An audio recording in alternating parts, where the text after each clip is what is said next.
Ladies and gentlemen, thank you so much for joining us. I'm going to continue with your phone calls in this hour. With us for the next 30 minutes is Dolly Kyle.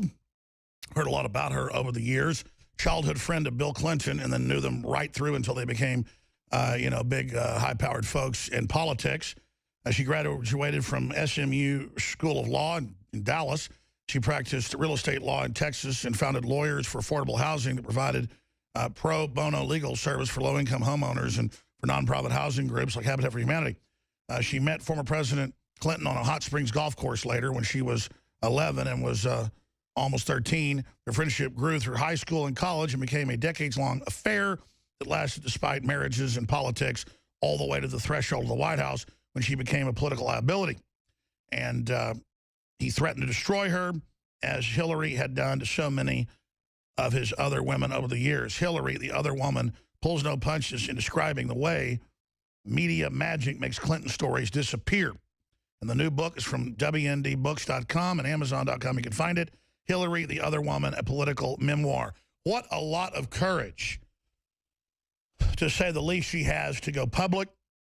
There are a lot of other women with documentation going public. People have been killed. They've been tortured. They've had their homes taken by these monsters. And to see them claim that they represent women in this gimmick that, let's play the female card. I would vote for a woman for president in 1 second if they were a patriot. In fact, I think this is just like Obama, the supposed first black president, and doing all these horrible things was very discrediting and was done on purpose. They created great division when they promised unity. Salt was placed in the wound and then ground in with great fervor. Same thing's going to happen with the so-called glass ceiling. But Dolly Kyle is our guest, and we're going right back to your calls and all the other big news. What's exciting is that Trump knows they tried to steal the primary from him, and he fought back, and they had to back off. He's doing the same thing with Hillary, and the media is freaking out, but he promises to, quote, punch through the media. We're going to be getting to that coming up as well. But Dolly Kyle, thank you so much for joining us. Well, you're welcome. I'm happy to be here finally after we've sort of played phone tag for a couple of weeks. It's really good to have you here. Well, let's go back. Why you've decided to go public, what it's been like, the threats. People need to read this book. People need to know who the real William Jefferson Clinton is, who the real Hillary Rodham Clinton are, obviously. Well, you made it sound so good, I want to reread it. Thank you for the nice introduction. Why now? I did not want to write this book, Alex. I'm a novelist, and I wrote a lot of this story about Billy and Hillary and our relationship in loosely autobiographical fiction, and that's really what I wanted to do. But I will tell you what tipped it. Last December, I was watching a pre-recorded television show, skimming through the commercials, and I saw Hillary, so I backed up and listened to it, and I saw the now famous clip where she said something like, women who say they've been raped and sexually assaulted should be believed. We deserve to believe them. And it went all over me. I mean, it just went all over me, because this hypocritical liar is looking in the camera with as much sincerity as she can muster and trying to pretend that she's supporting women when she has been attacking Billy's friends, girlfriends, rapees, assault victims since 1974 that I know of. And it just made me sick. So the next day, I sat down and started writing the book. And now it's not a novel, as a lot of folks put reality into novels to protect the innocent themselves. Now it is nonfiction. Hillary, the Other Woman, a political memoir. Obviously, folks need to read the book, but give us the key points of who Bill Clinton really is and who Hillary really is. In a nutshell, these are two very sick, untreated, addicted people. Hillary is addicted to power and money, and then more money so she can get more power. Billy is clearly addicted to sex.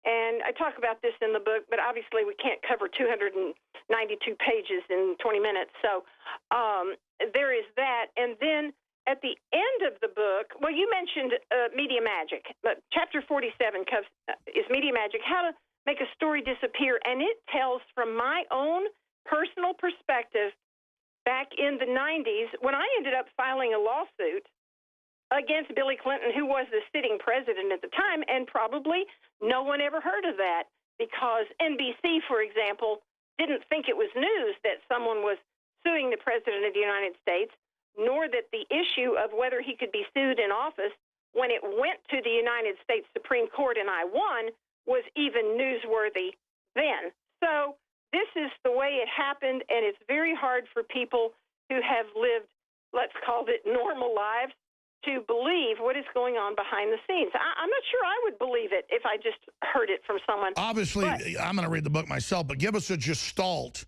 when you talk about her power hungriness, I mean, reportedly he wants like 10 women a day. Well, I don't know. I guess it depends on what day it is and what he did the day before. I'm not sure. But the bottom line is that these people will stop at nothing to get back into the White House. And that when they were in there, you know, one of the first things that Hillary did was to have Craig Livingstone, who was the security director in the White House, and by the way, his background for that was as a bar bouncer, and he couldn't even get security clearance. But what he could do was grab 900 FBI files, and the media sort of poo-pooed that and called it Filegate, and I don't think people have thought through how critically important that is, because when it came time for Billy's impeachment, there weren't just 900 people in Washington terrified that the Clintons had their files. There were thousands, because they didn't post a list and say, okay, we have Senator so-and-so and Representative such and such and Judge whoever. No one knew how many they had. And so everyone was afraid to talk. This is why I put my dirty laundry in the book. There's nothing they can blackmail me with. The book is not salacious. It's not full of sex details or anything like that, because that's not relevant to this story. However, since I am getting a little bit tired of people calling me a liar, I will say people can go online if they're interested, and they can Google Dolly Kyle, Jones versus Clinton lawsuit, deposition. You can see Billy's own lawyer asking me under oath, confirming that I had a decades-long relationship with Billy Clinton that was consensual. And Billy denied anything about me under oath, except he tried to be nice to me in high school. But there are also handwritten letters from Billy to me that are appended to that deposition. So there, I hope that takes care of that. Well, sure. I mean, we know they always attack the women, but I mean, Bill Clinton's well known with his exploits, settling at least one rape lawsuit. What do you think? Get into Hillary. What you know about Hillary? On the rape, Juanita Broderick did not sue him and did not file criminal charges. If she had filed criminal charges, she could have filed a criminal charge against Hillary as an accessory after the fact, because Hillary threatened her to keep her mouth shut after Billy raped her in 1978 when he was Attorney General and running for governor. Sure. Long time. Very important, Alex. In Chapter 50, I talk about the 17 truth suppression techniques that the Clintons use, and I did borrow these with permission from Dave Martin, DC Dave. And the other thing is that I believe a serious problem, politics aside, is the fact that Hillary is showing signs of increasing cognitive impairment. And after one radio show, someone I knew sent me an email and said, what's cognitive impairment? And so for those who don't know, it's kind of like when you're losing it. You know. She acts like a homeless person on the side of the road a lot of the time. Yeah, and in Chapter 50, I go through some of the symptoms of cognitive impairment that are listed on the Center for Disease Control's website. Anyone can go there and then look at her behaviors. One of the things is loss of memory. Now, this puts Hillary in an interesting position. Is she losing her memory because of this cognitive impairment? Or did she say under oath 250 times, I don't remember, because she was lying? So we have a choice. She can flip a coin. She was either lying or she's cognitively impaired. Well, we know she's a bad actress. All that weird stuff at the DNC looked like John Wayne Gacy or something, hopping around the stage, spatting at balloons. Doesn't Bill look bad? I mean, just talking about how he looks, all shaky. He looks like an Undertaker or something from a horror movie. Yeah, and speaking of Undertakers, this is sad to say, but when you're approaching 70, as we are, a lot of times you just see your friends at funerals, and I've seen him 2 or 3 times in the last year at funerals of mutual friends, and each time, the guy in the casket has looked better than Billy. What's the word on him? Parkinson's? What's going on? You know, well, I don't know. I've heard the same things you've heard. I've observed the same things you've observed, but I have no inside information on that. Sure. Talking about Hillary, though, and her, I mean, like, we'll get to Hillary in a minute and her power trip, but sexually, I mean, these women have all basically said the same things before it was ever on the news about Bill isn't just crooked in one way, and his penchant to beat women up, to bite them and stuff. Did he ever do any of that to you? Our relationship was purely consensual, and you'll remember, I met him when I was 11. He was 12, going on 13. You were friends. We were friends. We dated in high school. We had what I would call a very normal relationship for a while. But he never, it was never harassment. It was never assault. It was always consensual. But I will say this, I did not know about his rape and sexual assault. So would you say he's a pretty nice guy then? I mean, yeah. I mean, and everyone we went to high school with, I mean, I think everyone generally liked Billy. He did lose the election for senior class secretary to his next door neighbor, Carolyn Yeldell. Sure. From everybody I've talked to, though, and of course this has been documented, but would you concur that Hillary pretty much wears the pants and was kind of his enabler and would cover up from him and was kind of his beard for his sexual exploits? That's a little bit more exaggerated than I would say it and more general, but I can't really argue with that. I'll go with that. So she wasn't just co-president then. Was she like 60-40, or, I mean, how would you estimate that? Oh, no, I would not estimate that. I think a lot of times Billy humored her by letting her do things, and it was always things he didn't want to do. The one thing about Hillary is that she is a very hard worker, and she's a fighter, and you know, that's, I guess you could call positive things, unless, of course, you're on the receiving end of that and she's working hard to destroy you and fighting against you. So I'm not entirely thrilled with those adjectives. But here's the other thing. Right now, in the Clinton truth suppression techniques, they're on number one with me, and I love that. It's my very favorite because number one is to ignore me. And so I'm getting very little media coverage, very little anything. I've had a running battle with Amazon because they keep saying my book is out of stock or it's going to be shipped in 2 months or, you know, I went to number one on Amazon 2 months ago, still didn't get a number one sticker. Sure. I mean, the fix is in. They won't even list Donald Trump as a political candidate on Google. So the answer is go to WND.com, get the book directly from WorldNet Daily. There you go. Yeah, I would never even mention Amazon. I would say don't get it from Amazon, even though you made it number one. I would just say, go to WorldNet Daily. And I understand. Yeah, and that's true. The thing of it is, Amazon is the 600-pound gorilla, and the 600-pound gorilla is one that does the accounting. Oh, and the I know all about them. So, I know all about them. Yeah, we. But I'm over that. It's more important to talk to people like you. And wait a minute. I'm sorry. Back up. Nobody like you, Alex. But to talk to people on the radio and spread the word to those people who probably would never buy a book anyway. But we need to get the word out that Hillary is an other woman, and it's a play on words because when I met her 15 years into knowing Billy, she was, if you will, the other woman, and then the flip side of that is, and why we have her facing away from the camera on the cover of the book, she is not the woman she would like you to think she is an other woman. Now let's talk about that. Who is Hillary Clinton from you knowing her so long? And I mean, she knew you were with Bill sometimes. I mean, how was her attitude about that? Was it laissez-faire?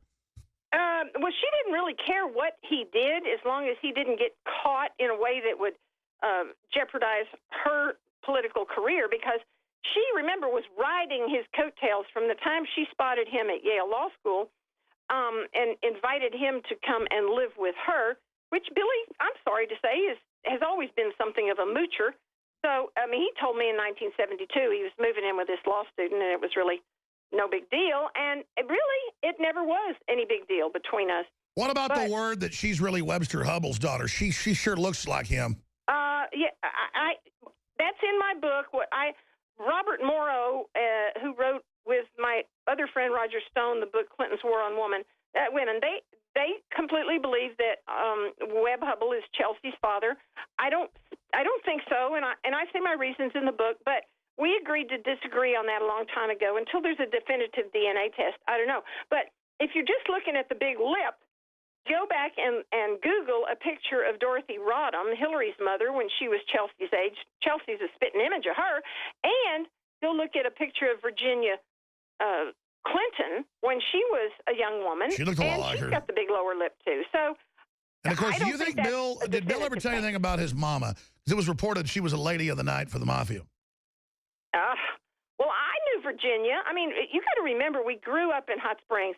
Our families were friends for years. Billy's Uncle Raymond. But for those that don't know, that's okay? I mean, that was still a big mafia party town then, though. Well, yes, it was. But Virginia was an RN, and she was a nurse anesthetist. She was on call 24/7 for one period of about 3 years straight, and so she was always out and about. And I know that she had lots of affairs, and that, you know, I mentioned Virginia in the book because she's just not the totally innocent party girl. And then I also talk about in the book where people say, well, a lot of guys, you know, quote, married their mother, unquote, and they couldn't see a connection between Hillary, who is nothing like Virginia, and, you know, what did Billy see in her? And I talk about that in the book and go back to the fact that Hillary is his mean, controlling grandmother who raised him for the first 4 years. I was a psych major before I went to law school. You I understand. know? And so Let's expand on this. Let's expand on this. The word is, I think it was Clinton said it, that Hillary's seen more tail than a toilet seat or a bicycle seat. Is it? I mean, you know, Hillary's, did you ever see any of her activity towards women? No, and as I always say, I've heard the same things you've heard, but she never propositioned me. But I will say that in an interesting little incident that happened at the governor's mansion one night when I was with Billy, and I think I put this in the book too, that Billy said to me in a very intimate moment, I want to have a baby. And I was a little taken aback since we were both married to other people. And I said, do you think that's a good idea? And he looked at me sort of strangely, and then he kind of chuckled, and he said, oh, I didn't mean with you. So, silver tongue devil. I didn't mean with you, sweetheart. Anyway, I said, what are you talking about? You don't have time to have a baby. Both of you are just crazy going in every direction. He said, we need to have a baby so that we will look like a normal couple, and we need to take away attention from the warden's lifestyle. He called her the warden. I was about to say, it's been reported they aborted a boy, and then I guess they thought it'd be better for political purposes to have a girl. Did you ever? I have no idea.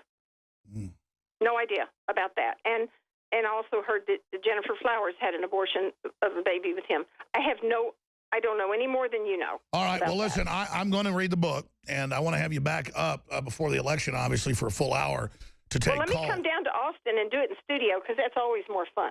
You let Nico Acosta know anytime you want to come down here. In fact, we'll fly you down here if you want to come down, have you in studio, put you in a hotel, and I would love to do that. And then maybe fly Roger Stone in or have him on as a guest while you're on, because he's an expert on this too. But in the 2 minutes we've got left, folks are going to get the book, but give us other tidbits about why you went public, why you're concerned, what you think Hillary will do once she's El Presidente if that happens. I can't even think about that, Alex, without getting depressed or throwing up. So I'm not going to speculate on what happens if she's president. I'm going to say this. I have children, I have grandchildren, and I love my country. I still get goosebumps when we do the Pledge of Allegiance to the flag and sing the Star Spangled Banner. I love my country.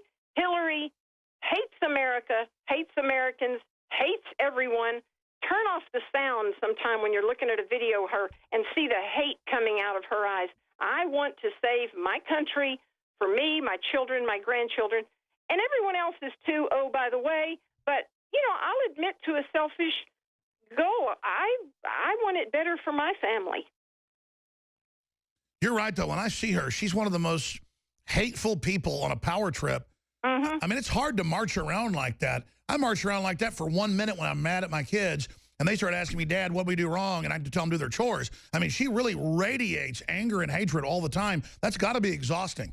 Well, I think it is, and I think that's why she can't do what she needs to do. And you also know she cannot perform. She cannot have a press conference because she cannot answer questions. She is a volcano about to erupt. And as I said in Chapter 50, she's cognitively impaired. She just can't handle questions. If you think you could have asked her as many questions as you asked me and gotten as many answers, think again. She can't do it. So she's getting more and more arrogant as it goes.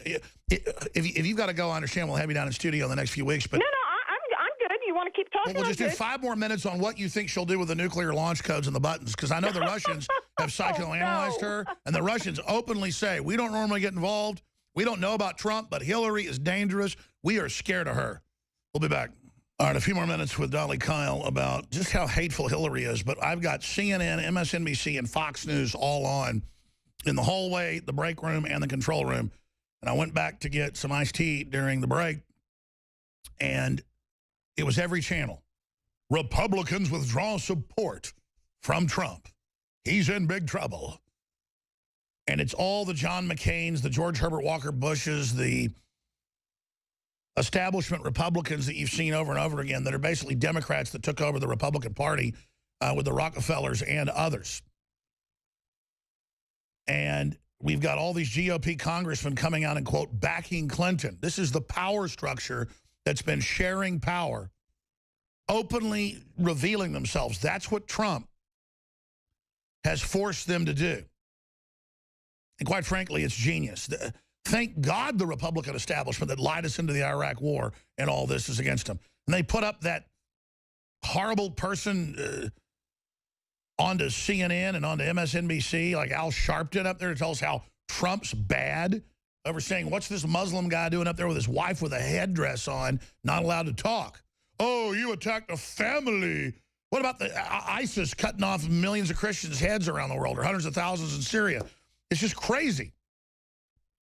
So they're creating this whole illusion, as Matt was saying during the break, to make the Republicans look divided. So the average Republican thinks, I better vote for Gary Johnson. That quizzling of the Clintons, and that's what he's doing.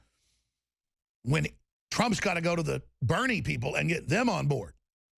So it's all about people at home going, no, I'm with the establishment. Yeah, the bandwagon. Yeah. Oh, I mean, thank God John McCain is against Trump. That's why you're for him. I mean, John McCain vacations and hangs out with the Clintons and hangs out with George Soros. I mean, give me a break. They think we're ignorant. Going back to Dolly Kyle for a few minutes. We're going to get her down here in studio in the near future. She wrote the book, Hillary the Other Woman, a political memoir, WNDbooks.com. What do you make of this whole attack piece that's taking place and the Republican establishment doing this? Well, what's your view on Donald J. Trump? I wish I knew Donald Trump better. When he started running, I didn't know anything about him, and I thought it was sort of a publicity stunt and a joke. Obviously, it is no joke, and I am amused watching the power structure, as you just talked.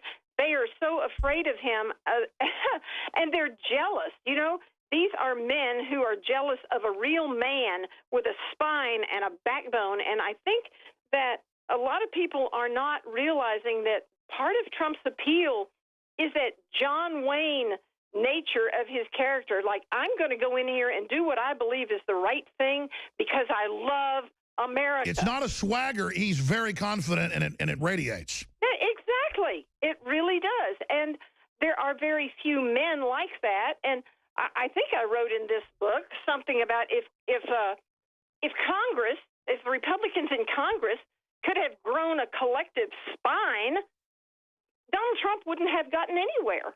But Americans are sick. That's right. He entered a vacuum where there's no men.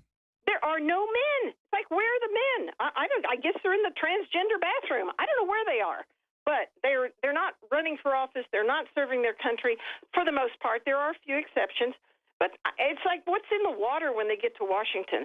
And this whole third-party thing, I mean, if you don't learn from history, you're doomed to repeat it. This is not a country that works with third parties yet.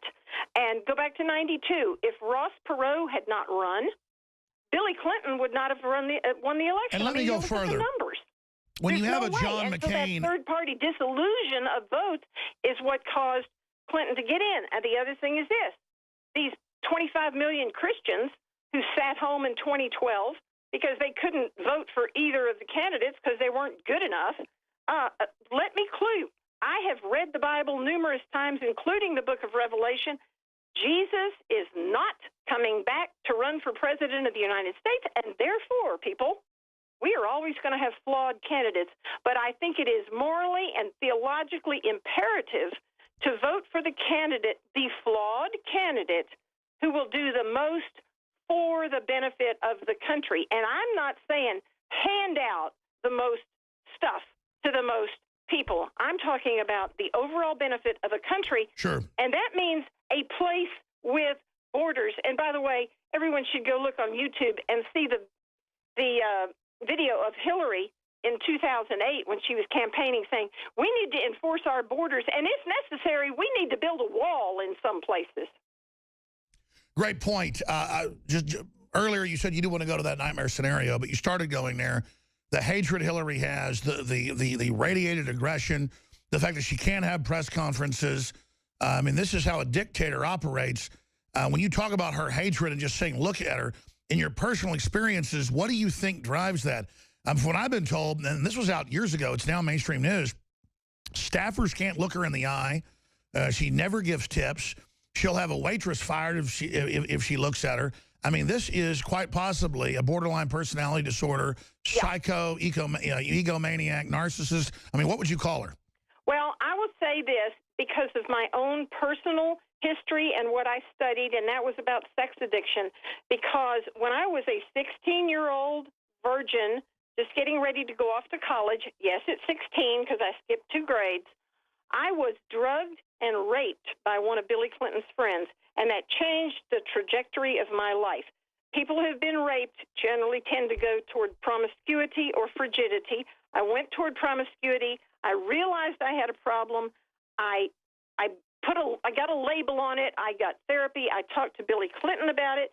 He admitted that he was a sex addict. And I'm going all the way around the bush to say this. I think Hillary was sexually molested by a woman, and I think she was sexually molested by a man. I do not think she has received any treatment. She does not understand anything about her own inner motivations.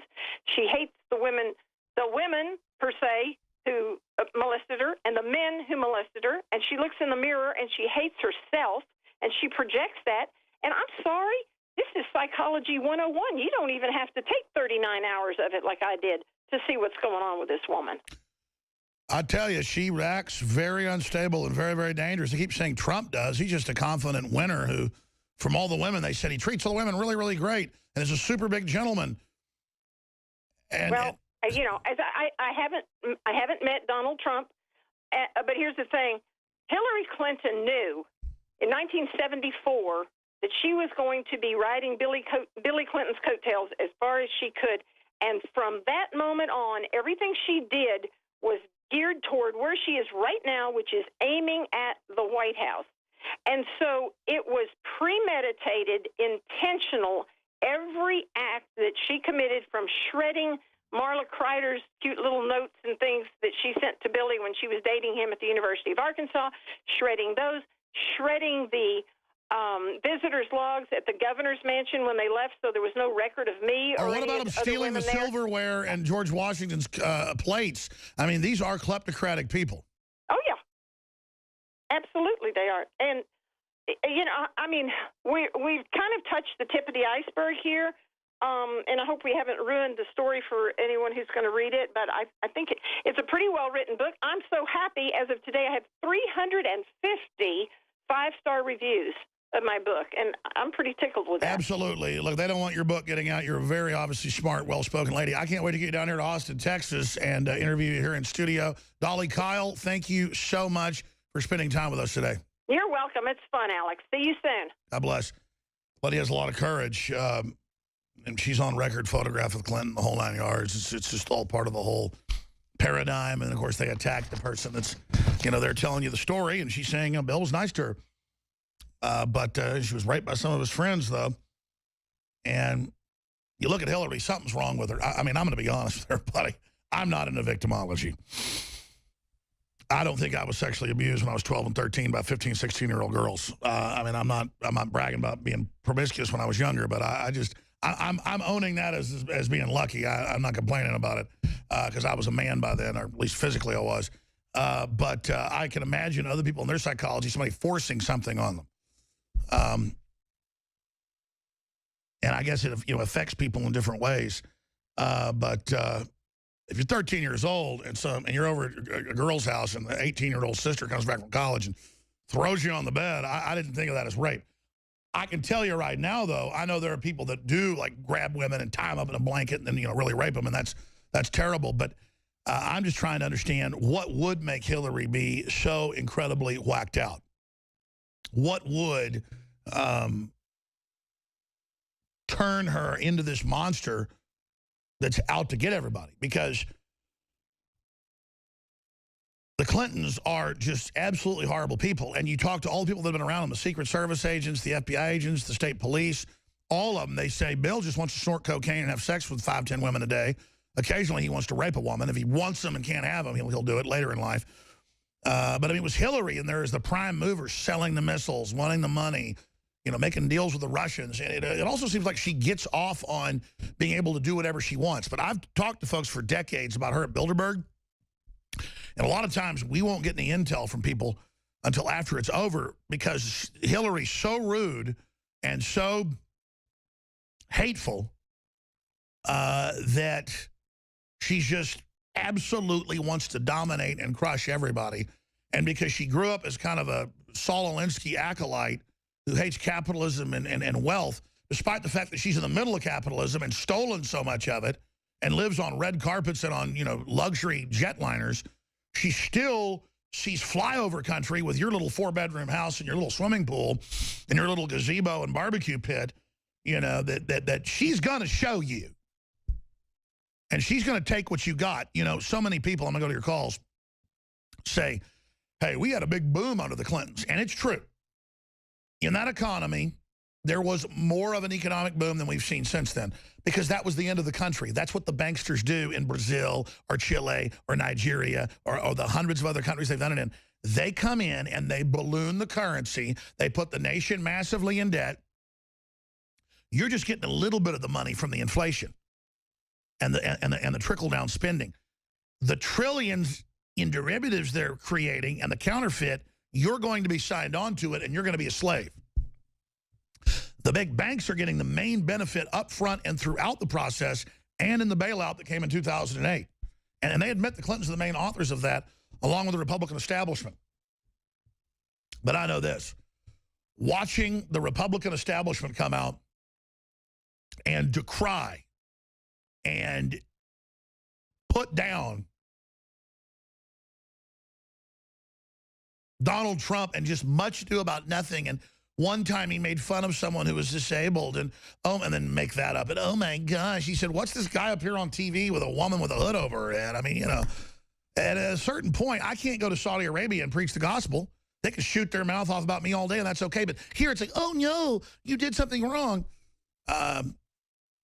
This is all, again, this much ado about nothing, creating this perception that Trump can't win and Trump's bad for all the little mindless followers who kind of get on the bandwagon. Well, here it is, Bernie supporters. You're able to talk and are pretty smart when we've talked to you. Hillary supporters can't even hardly talk. You got robbed. They say you didn't. Are you going to try to landslide this for Trump, who agrees with you on NAFTA and GATT? Hillary agrees with you on nothing. Hillary is horrible with every corrupt Wall Street interest there is. Donald Trump's old-fashioned, blue-collar, JFK-type guy. I wouldn't even call the guy conservative. It's just like a throwback. I mean, what you're seeing is just an Americana. You know, a swaggering, you know, that's it. And he doesn't have it out to screw you. And he's always talked about globalists and big multinationals screwing him. He doesn't like them. They know that. They've got his MO. They are scared to death of him. And the guy is real. The guy is real. Really off the reservation. Let's play this Hannity clip that I'm going to. Here's another clip where he clarified and expanded on, yeah, it's a crooked system. Here it is. You said in a speech today you're afraid this election is going to be rigged. Explain. Yeah. Well, I've been hearing about it for a long time, and I know last time you had precincts where there were practically nobody voting for the Republican, and I think that's wrong. You had areas where a lot of people were curious, how is that possible? And I've been hearing about it for a long time, and I just hope that I hope the Republicans get out there and watch very closely. I think we're going to win this election But if it's rigged, like anything else, look, it was rigged, I thought, a little bit for me, and we won in landslides. I think it was rigged against Bernie Sanders with his super delegates nonsense. Absolutely. Well, we know it was rigged the guy now. We never have had the a emails. chance. And I'm telling you, November 8th, we better be careful, because that election's going to be rigged. And I hope the Republicans are watching closely, or it's going to be taken away from us. That's right. And he's creating the narrative that is true, that she already stole the nomination from Bernie. And so you'd be insane not to comment on it. In fact, let's go to some calls. And I've got this clip. Bernie supporters now saying they're going for Trump. That's what this whole Republican shift is. They already betrayed Trump. They already tried to take him down. They already left him. I mean, I expect like every month they're going to leave Trump again. The same traitors, the same rhino Republicans are going to leave him every month because they think you have the memory of a goldfish. All these Republicans already signed a letter in the Weekly Standard. They already signed a letter in National Review. They already went out and did all this before. And they just think you're an idiot going, that's it, we're mad, we're leaving you, Trump. Insulting your intelligence. Talk show host is Alex Jones. He's a conspiracy theorist. Radio talk show host Alex Jones. Alex Jones. Jones is the wildly popular conspiracy theorist. Radio talk show host and conspiracy theorist Alex Jones. Deeply, I think, racist. I just got called racist by MSNBC. I don't want that man to have a gun. 1776 will commence again if you try to take our firearms. The Alex Jones Show. Watch the free stream live at Infowars.com/show.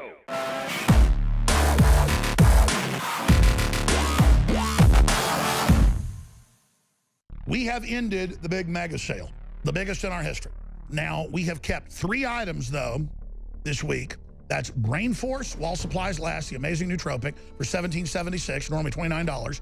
Leading competitors that have similar formulas are $60 to $70 to $80. So we're already a great deal at that price. It has some ingredients that are controlled or prescription in Europe.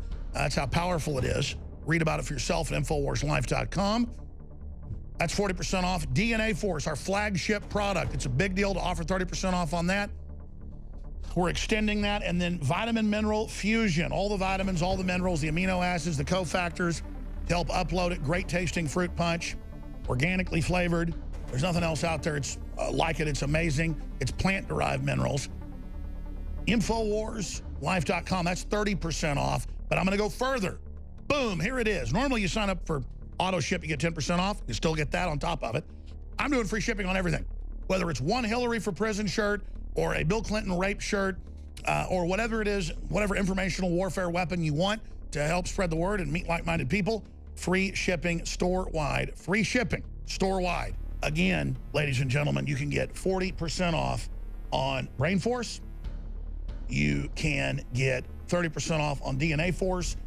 I'm not going to sit here and belabor this. People should really go read and see the hundreds of studies that are there breaking down just what BioPQQ does and why this is such an amazing nutraceutical and why it's so important that folks take it daily, because the compounds in this are just amazing. I mean, you just know they're from God. But I'm not going to get into the science. Go to InfoWarsLife.com. Go there to the page for yourself, and you can check it all out at InfoWarsLife.com. InfoWarsStore.com is the umbrella site, and your purchases make it possible, everything we do here. So I want to thank you all for your support, your prayers, and so much more. We're not even able to post probably half of the reviews that come in. And the reason why is because if anyone mentions a disease or they got better from a disease, the third-party review sites that we subcontract out to that monitor these reviews, if there's any mention of a disease or anything in there, it can't go up online because of the regulations with the FDA. So please feel free to call in as much as you want. We love hearing about your stories. And this is just DNA Force, but you know, the best thing that I love to do and the best thing I tell people to do is just go online, InfoWarsLife.com, and just read all the reviews.